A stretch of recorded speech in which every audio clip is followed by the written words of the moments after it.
Nah, ini problem kita sekarang ya. Kita banyak sekali mendengar pernyataan-pernyataan yang seakan-akan mau membangun dunia tanpa agama, mau membangun dunia tanpa iman, tanpa Tuhan. Yang penting kemanusiaan, atau yang penting kita memperjuangkan hal-hal menyangkut kemanusiaan, perdamaian dan sebagainya. Nggak usah beragama. Seakan-akan muncul itu. Ya. Kalau kita belajar dari sejarah, ada masa di mana ini mungkin baik untuk diketahui, ada masa di mana lahir ketidakpuasan terhadap otoritas gereja Katolik ya. Kalau saya baru membaca misalnya ini, ada dokumen gereja menyangkut New Age movement ya. Ada banyak hal-hal yang menyangkut itu. Baik. Ada masa di mana lahir ketidakpuasan terhadap otoritas gereja Katolik yang dianggap sedemikian mengintervensi kehidupan manusia. Lalu ada pemberontakan di sana. Pemberontakan akal budi. Ya. Orang mengarah untuk berpusat pada diri sendiri, ya, pada kemanusiaan, dan bukan lagi berpusat kepada gereja. Bukan lagi berpusat kepada Tuhan. Ada masa seperti itu yang belajar sejarah gereja, belajar filsafat pasti akan tidak asing dengan ini. Ya. Nah, orang dianggap mampu menemukan makna hidup, menciptakan harmoni hidup, menemukan spiritualitasnya sendiri tanpa harus diatur-atur oleh gereja Katolik. Ada itu. Dan sekarang juga arus ini banyak juga begitu. Seakan-akan spiritualitas atau hal beriman itu tidak hanya menjadi komoditinya gereja Katolik. Saya juga bisa dapat di sana kok. Itulah kenapa sebenarnya perlu ditegaskan. Gereja Katolik tidak pernah mengatakan bahwa atau mencabut pernyataannya menyangkut keselamatan, tidak ada keselamatan di luar Kristus. Tidak pernah mencabut itu. Gereja sampai hari ini tetap berdiri di atas fondasi iman, keselamatan ditemukan di dalam Yesus Kristus. Titik, itu final.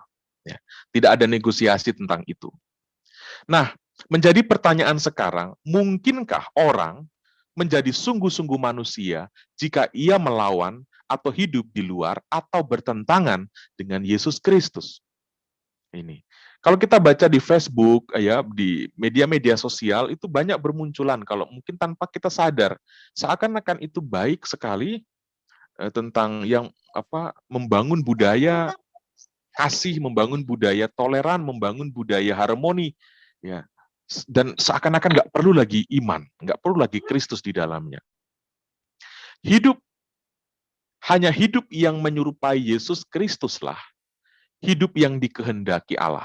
Ini perlu menjadi catatan tebal bagi setiap orang beriman Kristiani, Katolik. Sekali lagi, hanya hidup yang menyerupai Yesus Kristus yang hidup yang dikehendaki oleh Allah. Tidak ada model kehidupan lain. Kalau orang mengatakan, hidup saya menyenangkan Tuhan sekalipun hidup saya bertentangan dengan hidup Kristus, itu kebodohan. Ini, ya.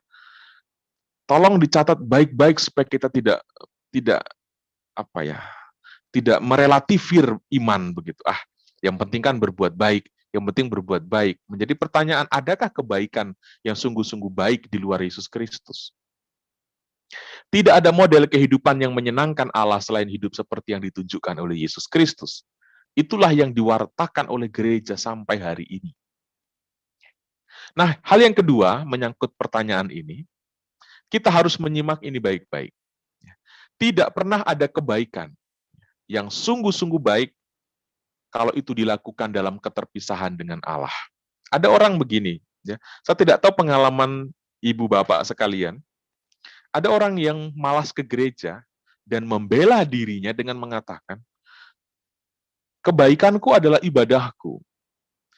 Nggak perlu kamu beribadah terus tapi kamu nggak berbuat baik. Lebih baik berbuat baik daripada masuk gereja tetapi tidak berbuat baik. Ada orang yang membela diri seperti itu ya. Saya yakin kita banyak yang dengar juga itu. Ya, katakan kepada orang itu, tidak pernah ada kebaikan yang sungguh-sungguh sejati dan baik kalau itu dilakukan dalam keterpisahan relasi dengan Allah. Ini. Itu tinggal menunggu waktu untuk meledak saja itu, untuk mengeluh. Karena kalau kebaikan dilakukan di luar relasi dengan Allah, itu kepentingan, bukan kebaikan. Ya. Banyak orang yang memanipulasi sesama dengan kebaikan. Karena kebaikan, kalau itu sesuai dengan kepentingan, itu kita sebut baik, begitu ya. Karena itu banyak orang memanipulasi orang dengan kebaikan. Kebaikan belum tentu benar. Ya, kebenaran itu mengandung kebaikan. Nah, Allah adalah satu-satunya kebaikan. Dari Allah itulah kebaikan kita berasal atau bersumber. Kebaikan itu bukan prestasi hidup. Nah ini, kebaikan itu bukan prestasi. Kebaikan adalah ekspresi diri yang terpancar karena relasi kita dengan Dia yang ilahi atau dengan Allah. Ini. Jadi kalau kita membaca dalam Injil tentang dialog Marta, Maria, dan Yesus itu sangat kental di situ ya. Yesus menekankan relasi, bukan prestasi. Ketika Marta seakan-akan menonjolkan prestasinya, aksi-aksi prestasi itu, akhirnya apa? Dia berujung kepada keluhan, menyalahkan orang, menyalahkan Maria yang nggak peduli, nggak mau bantu, dan sebagainya. Nah, karena itu Yesus mengatakan dasar utama supaya kamu bisa berprestasi adalah bangun dulu relasi. Kalau kamu menciptakan prestasi tanpa relasi, itu hanya menunggu kapan waktunya untuk mengakhiri. Itu. Kita tidak akan punya cukup energi untuk kebaikan kalau kita tidak didasari relasi dengan sumber kebaikan. Karena itu Yesus memuji Maria. Dan itu bukan refleksi tentang doa lebih penting daripada karya. Itu kalau ada refleksi yang mengatakan itu refleksi yang keliru. Refleksi yang benar tentang kisah Marta dan Maria adalah menyangkut relasi menjadi dasar supaya kita berprestasi. Prestasi tidak akan bisa menjadi sungguh-sungguh mulia di mata Allah kalau itu dilakukan tanpa dasar relasi yang baik dengan Allah. Nah, pertanyaannya adalah, semua golongan itu mengklaim memiliki Allah. Ya. Semua mengatakan, saya punya Tuhan. Oke, kita tidak berdebat itu tentang sekarang, tetapi gereja memiliki prinsip dan keyakinan mendasar bahwa Yesus Kristus adalah representasi sempurna Allah yang menjadi manusia. Ini. Dialah sabda Allah yang menjadi manusia. Dialah yang menunjukkan atau menghadirkan misteri tentang diri Allah, sekaligus bersamaan dengan itu menghadirkan panorama yang jelas tentang hal ikhwal bagaimana menjalani hidup sebagai manusia yang sejati dan benar. Sekali lagi, seperti pengantar saya tadi, Yesus menjadi sentral kita untuk mengenal Allah dan mengenal manusia. Ini. Karena itu, kalau ditanyakan apakah masih berguna kita beriman, tentu saja. Jangan mudah terseret pada arus yang membawa kita mengesampingkan peranan Kristus bagi dunia. Banyak pernyataan yang seolah-olah memperjuangkan harmoni sosial, menciptakan cinta damai, semua agama itu sama. No. Nanti ujung-ujungnya adalah mengesampingkan atau bahkan memperlemah iman kita perihal peranan Kristus bagi keselamatan. Hati-hati saudara-saudari, saya tidak sungkan-sungkan untuk mengatakan karya iblis itu sangat halus, bahkan kadang-kadang kita sulit untuk tebak. Ya. Akhirnya kita bisa terjebak dengan mengatakan, tanpa Yesus ternyata saya bisa juga selamat. Tanpa gereja Katolik, saya ternyata bisa juga selamat. Pernyataan itu adalah muncul dari iblis. Ini tegas. Ya. Begitu tentang apakah masih perlunya iman di zaman ini. Sekali lagi, tidak ada rujukan sempurna untuk sungguh-sungguh membangun budaya surga di atas bumi selain dengan mentautkan diri kita pada Yesus Kristus. Karena itu jangan mau dibimbing oleh pernyataan-pernyataan oleh filsafat-filsafat palsu yang mengatakan seolah-olah tanpa Kristus kita juga bisa selamat. Begitu, Ibu.